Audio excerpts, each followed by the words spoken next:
Quantum number क्या होता है? क्वांटम नंबर एक सेट ऑफ नंबर्स होते हैं जो इलेक्ट्रॉन की पोजीशन और एनर्जी को डिस्क्राइब करते हैं एक एटम के अंदर।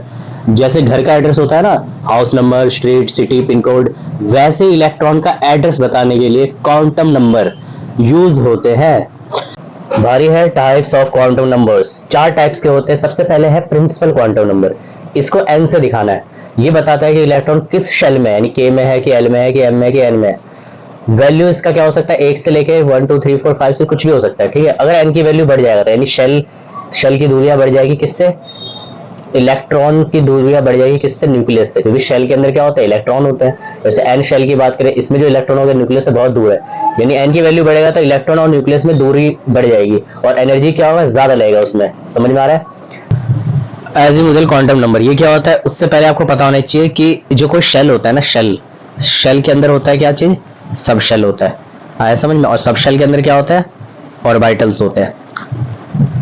ओके, और ये जो शेल है इसको ऑर्बिट भी कह सकते हो, एक ही बात है। ऑर्बिट बोल रहे हैं, शेल बोल लो, एक ही बात है।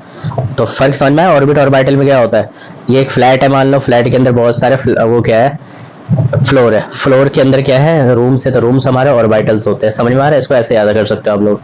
तो मैं बता रहा था एजीमुथल क्वांटम नंबर। इसमें क्या होता है, ये इलेक्ट्रॉन के सब शेल बताते हैं। क्या बताते हैं? सब शेल। अगर सब शेल कौन कौन से हो सकते हैं, एसपीडीएफ, ये सब हो सकते हैं सब शेल। इसकी वैल्यू होती है 0 से लेके n-1। अगर सब शेल एल की वैल्यू 0 है तो एस सब शेल में जाएगा, अगर एल की वैल्यू 1 है तो पी में, अगर एल की वैल्यू 2 है तो डी में, अगर एल की वैल्यू 3 है तो एफ में जाएगा। इसके शेप को भी जान लेते हैं। देखो एस सब शेल जो होता है हमारा स्फेरिकल होता है, पी कैसा होता है, डम्बल शेप होता है, डम्बल शेप है। ठीक है, और डी कैसा है, डबल डम्बल, और एफ जो है थोड़ा कॉम्प्लेक्स शेप बन जाता है। ओके, समझ में आ रहा है? नाउ मैग्नेटिक क्वांटम नंबर ये क्या बताता है भाई, ये बताता है कि इलेक्ट्रॉन एक सब शेल के अंदर किस ऑर्बिटल में है।